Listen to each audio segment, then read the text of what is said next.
kita ini partai masa depan yang paham sejarah dengan baik dan mengerti realita hari ini. Wah, keren. Generasi yang akan datang sesudah kita ini, Bang Ming, ini nanti yang melanjutkan perjuangan kita di Partai Gelora ini akan punya agenda panjang jauh ke depan. Betul, betul. Ini tidak akan lapuk oleh waktu karena agenda perjuangannya panjang gitu loh.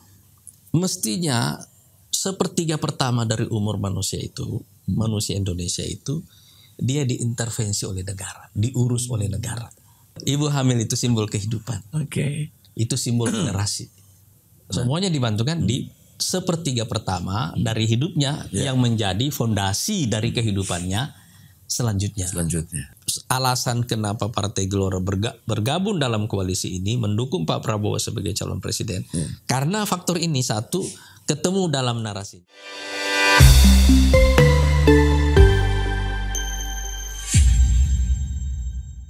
Assalamualaikum warahmatullahi wabarakatuh. Salam Gelora, semangat Indonesia. Kembali dalam Anies Mata menjawab bersama saya TB Deddy Miing Gumelar di episode ke-21. Sahabat Gelora, doa saya selalu setiap episode semoga kita semua diberikan kesehatan oleh Allah Subhanahu wa taala sehingga kita bisa menjalankan aktivitas dengan baik dan lancar. Nah, kali ini saya bersama Pak Anies dalam Anies Mata menjawab akan membahas tentang banyak pertanyaan dari masyarakat tentang Partai Gelora ini yang punya visi cukup mengawang, misalnya dengan arah baru, dengan super power baru, yang kemungkinan saja masyarakat kebanyakan belum bisa memahami tentang maksud dari arti itu.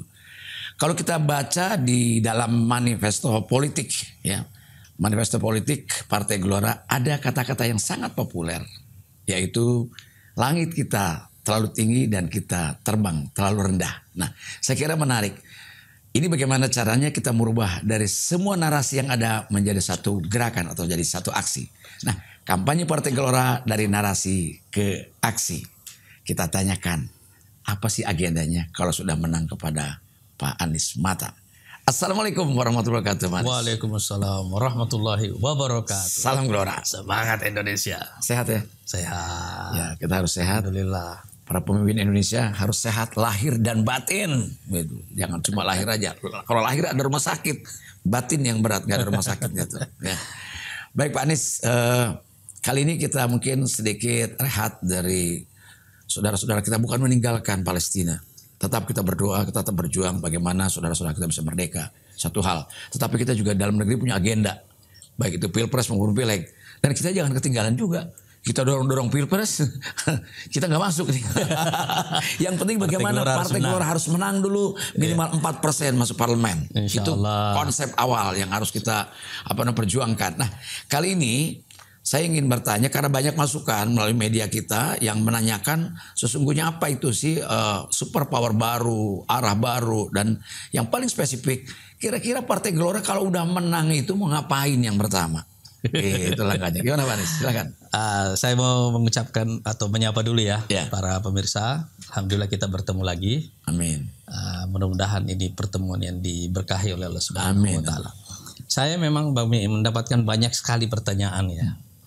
Narasi Gelora ini terlalu melangit kalau istilah orangnya. Dianggap utopis. Kita kayak utopia gitu ya.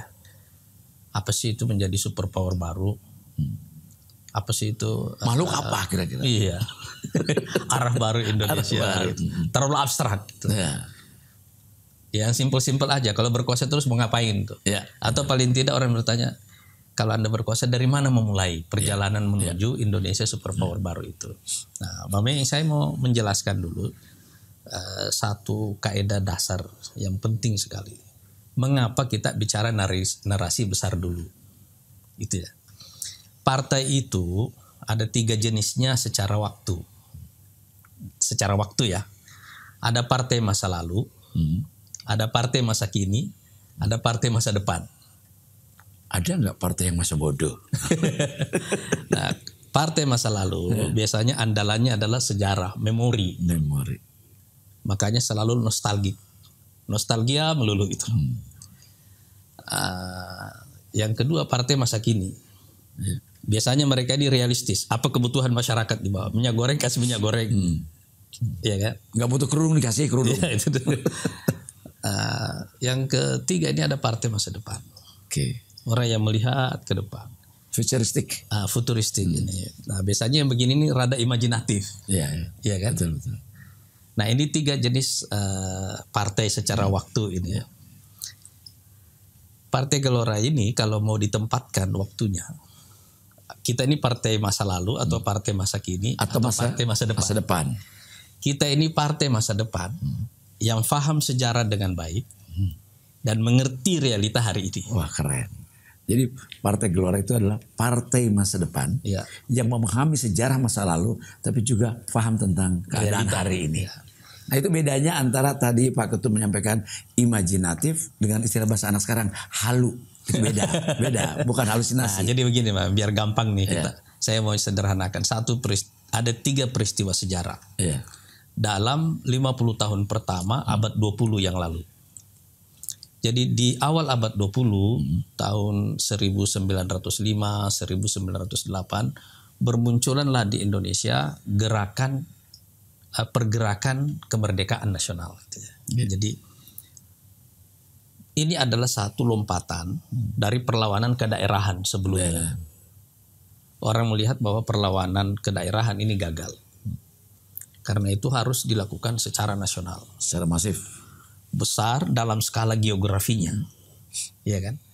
Tapi waktu itu kan kita belum punya satu identitas yang kita sepakati bersama, iya kan? Kira-kira 20-an tahun kemudian lahirlah satu peristiwa kedua, yaitu peristiwa Sumpah Pemuda tahun 1928. Waktu peristiwa Sumpah Pemuda itu terjadi, kan sebenarnya tidak ada gaungnya pada hari itu. Apalagi nggak ada sosmed. TV pun belum ada di kita kan waktu itu ya. Peristiwa itu mungkin saja senyap pada waktu itu, tapi ini satu tonggak sejarah yang sangat penting. Hampir 20 tahun kemudian juga pada tahun 45 kita merdeka. Jadi ini ada 3 peristiwa sejarah ya. Jadi Sumpah Pemuda itu ada di pertengahan antara lompatan pertama bangsa Indonesia dalam perlawanan kemerdekaan dari perlawanan kedaerahan kepada perlawanan nasional.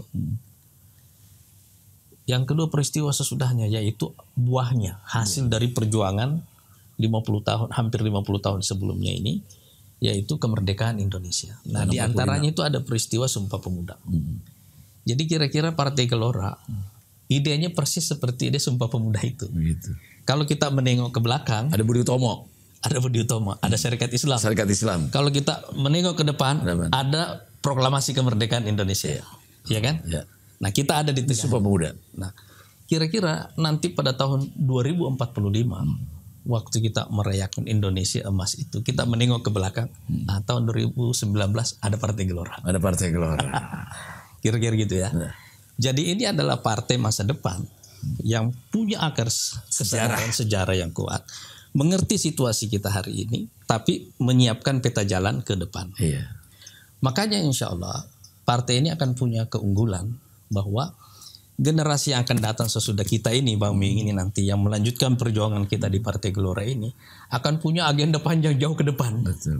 Ini tidak akan lapuk oleh waktu karena agenda perjuangannya panjang gitu loh, secara waktu ke depannya. Itu pentingnya narasi besar itu.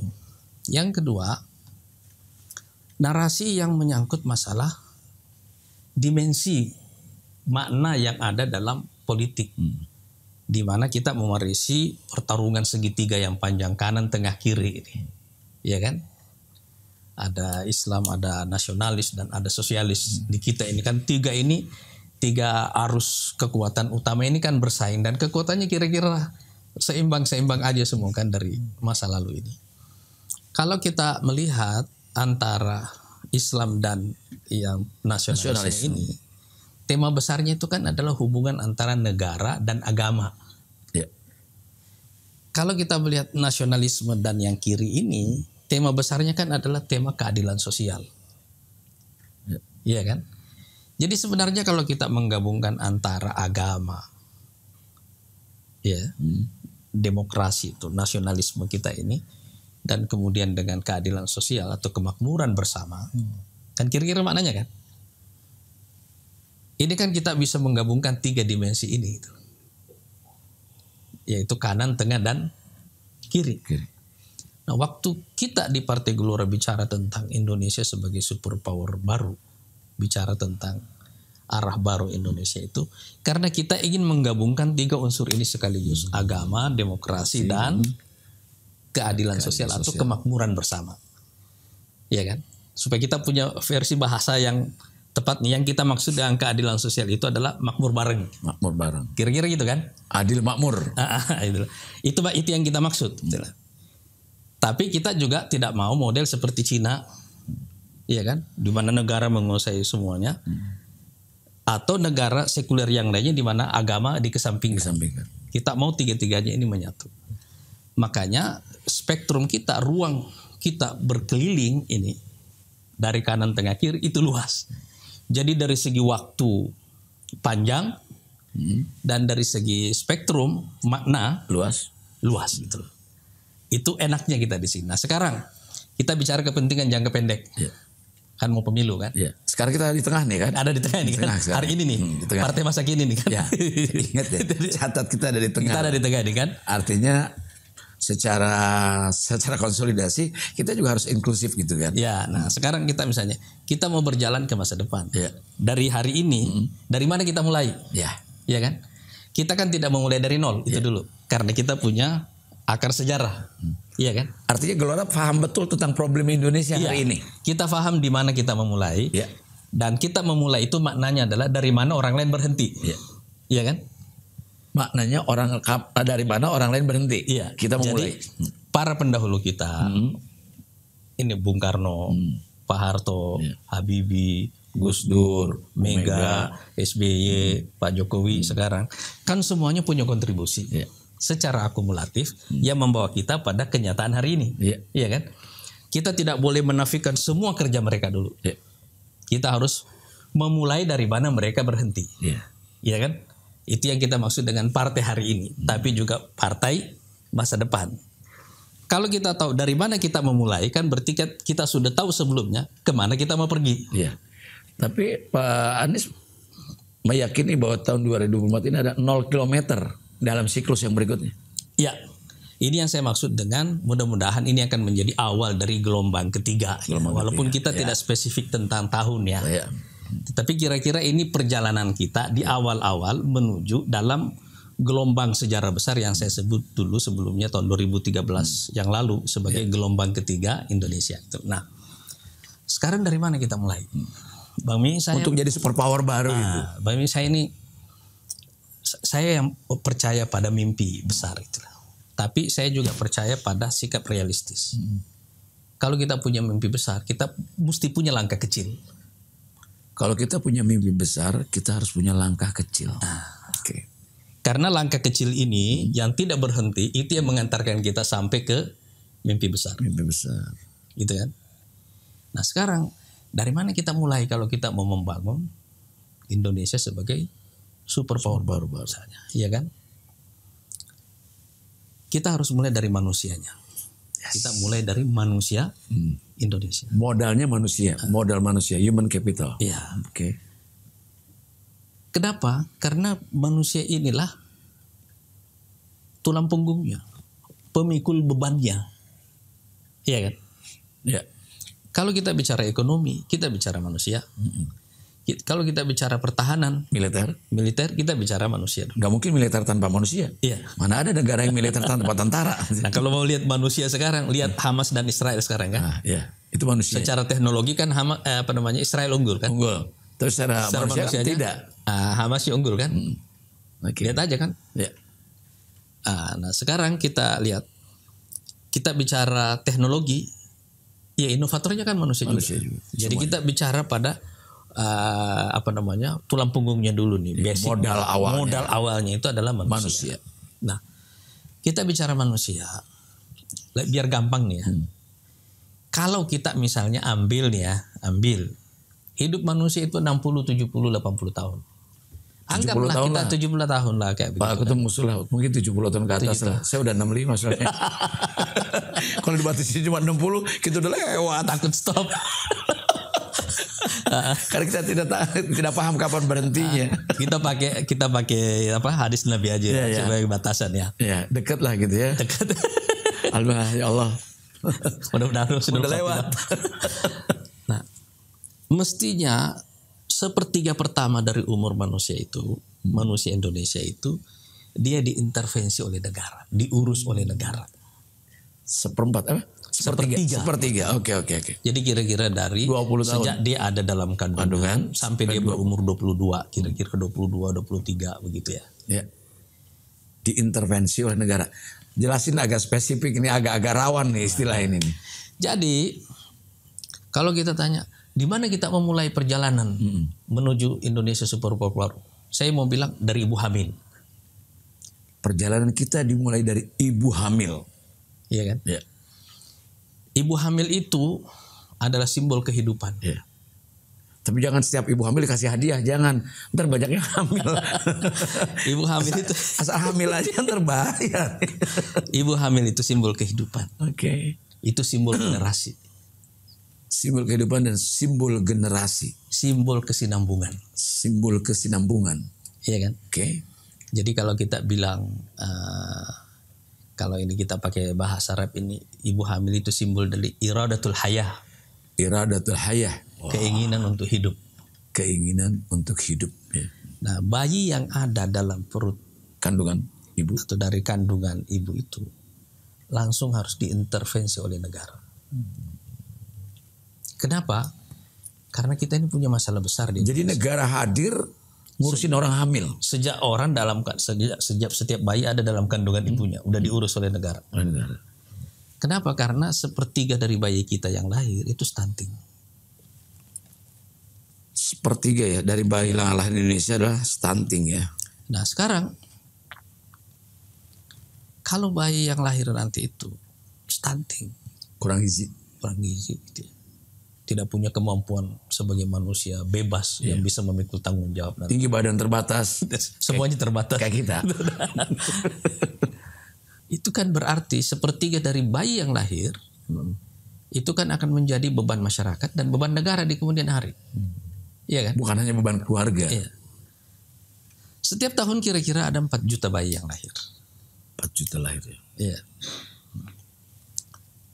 Jadi angka kehamilan kita kira-kira seperti itu kan. Itu kan bukan angka yang kecil. Bahwa sepertiga dari 4 jutaan itu kira-kira itu jadi stunting nanti. Stunting. Potensial paling tidak.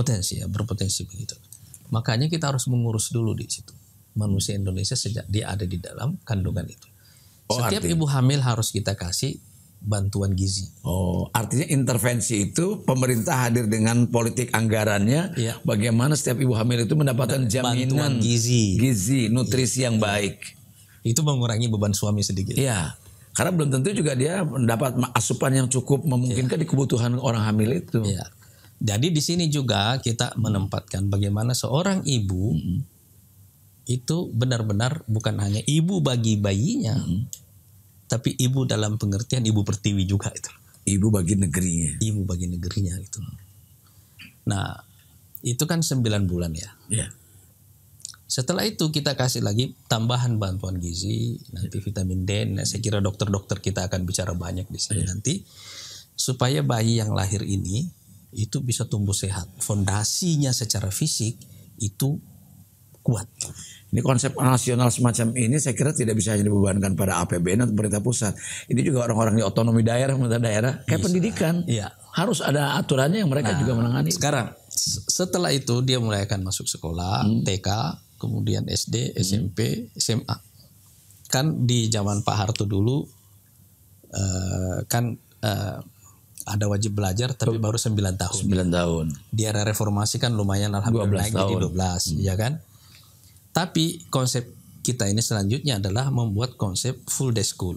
Full day school. Orang sebagian istilahnya sekolah penuh hari. Ya. Sepenuh hari. Iya, jadi orang anak-anak masuk sekolah berkegiatan di sekolah sampai sore. Iya kan? Sehingga dia pulang tidak punya waktu untuk yang dan mendapatkan pendidikan fisik secara harian. Misalnya minimal 2 jam setiap hari dia mendapatkan pendidikan fisik di sekolah. Olahraga. Setelah itu kita kasih makan siang gratis. Iya kan? Nah, selanjutnya kita tambah sedikit, wajib pelajar itu dari 12 menjadi 16 tahun. Supaya program S1 juga gratis. Jadi kuliah gratis. 16 tahun wajib belajar sampai S1 itu harus gratis. Dan negara itu mampu. Nah sekarang kalau berarti kan dia kira-kira selesai kuliah kan umur 22, 23 tahun kan kira-kira kan. Nah setelah itu boleh dong negara minta haknya. Ini waktunya Anda bekerja, untuk negara, memikul beban negara, mulai bayar pajak. Boleh dong? Iya, boleh. Karena mereka sudah disiapkan oleh negara sebelumnya. Nutrisi dibantu, kan? Sekolah dibantu. Semuanya dibantu kan di sepertiga pertama dari hidupnya yang menjadi fondasi dari kehidupannya selanjutnya. Iya kan? Nah, dengan konsep seperti ini sekarang, pasti orang bertanya nih, anggarannya masuk gak gitu? Iya kan? Kalau soal anggaran itu bukan masalah sebenarnya, karena anggaran itu kalau kita arahkan ke sana anggarannya ke situ. Iya kan? Kalau kita arahin ke yang lain akan kelihatan tidak cukup. Iya kan? Ini kan masalah kebijakan anggaran begini, kebijakan fiskal begini, menyangkut kebijakan makro yang lain. Misalnya, kenapa kita fokus di isu pendidikan ini? Isu sumber daya manusia ini. Mungkin orang bertanya, terus infrastruktur bagaimana? Ya kan? Militer bagaimana? Teknologi bagaimana? UKM bagaimana? Oke, kita memikirkan semua itu semuanya, tetapi ini yang spesifik yang akan menjadi fokus Partai Gelora, karena ide-ide yang lain ini juga ada dalam agenda kita yang lain, agenda koalisi, ya kan? Misalnya soal infrastruktur, prestasi Pak Jokowi kan paling banyak di infrastruktur kan. Ini akan kita lanjutkan. Menurut saya mungkin yang harus kita perbaiki di sisi ini nanti itu adalah skema pembiayaannya supaya kita melibatkan swasta lebih banyak, jangan BUMN semua yang urus infrastruktur. Apalagi sekedar pakai anggaran negara APBN itu nggak akan cukup karena kebutuhannya terlalu besar. Tapi kalau kita melibatkan swasta, kita buat skema pembiayaan yang lebih bagus, menurut saya itu akan menjadi engine of growth yang baru, istilahnya sumber pertumbuhan ekonomi yang baru yang melibatkan swasta dalam skala yang lebih masif. Dengan begitu pendapatan negara ini sebenarnya bisa kita alihkan sebagian besarnya kepada yang sifatnya public service, ya kan? Dan di antara poin public service yang paling penting nanti sebenarnya kan nanti ada isu pendidikan dan kesehatan. Dengan cara mendekati isu manusia dari umur dalam kandungan sampai umur 22-23 tahun begini kan kita menyatukan antara pendidikan dan kesehatan sekaligus. Iya kan? Balik lagi ke situ, kalau memang kita di negara hadir dalam pembiayaan misalnya dari mulai ibu hamil, otomatis minimal yang lahir itu punya standar tertentu dibanding masing-masing gitu. Dengan ekonomi yang masing-masing. Nah, misalnya lagi nanti kita bilang kita bisa membuat semacam afirmasi yang lebih kuat kepada misalnya bisnis yang berbasis teknologi, iya kan? Kita bisa mendorong itu semuanya dengan memberikan insentif pajak dan seterusnya. Itu sebenarnya hal-hal yang jauh lebih lebih teknis dan tidak terlalu sulit untuk dieksekusi sebenarnya begitu. Begitu juga sebenarnya yang paling riskan sebenarnya waktu kita bicara soal pertahanan, ya kan? Karena pembiayaan pertahanan ya kira-kira sebagian besarnya atau katakanlah 2/3-nya harus dibiayai full oleh negara. Jadi di luar dari public service yang menyangkut masalah pendidikan dan kesehatan, sebenarnya yang paling kuat akan dibiayai oleh negara itu adalah pertahanan. Nah, tapi kalau kita membuat misalnya skema pembiayaan yang bagus yang melibatkan swasta dalam skala besar dalam isu-isu pembangunan, sebenarnya beban negara di situ akan berkurang. Pak Ketum, kalau semuanya dilibatkan lebih besar pada swasta, apa orientasi negara kepada profit nanti malah jadi dianggap sekedar bisnis? Itu bukan masalah. Sebenarnya pembangunan infrastruktur itu sebenarnya kan itu yang paling besar juga akan mendapatkan manfaat. Itu kan swasta juga kan? Iya kan?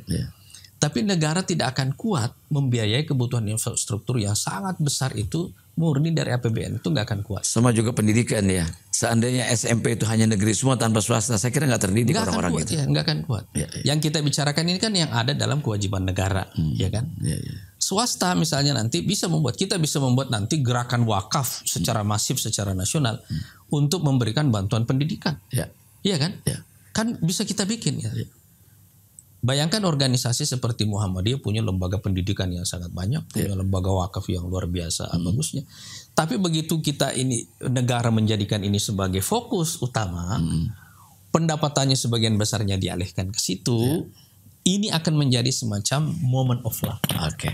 Jadi momentum keberuntungan. Pak Anies tadi paparannya dari awal menarik lah, bahwa ini bukan sekedar halusinasi, tapi ini sebuah gagasan, sebuah imajinasi yang konstruktif. Nah, saya mau lompat sedikit karena terbatas waktu kita juga.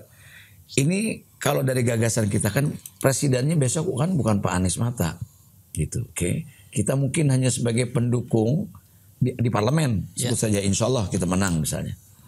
Nah, kira-kira bagaimana relevansinya antara konsep koalisi?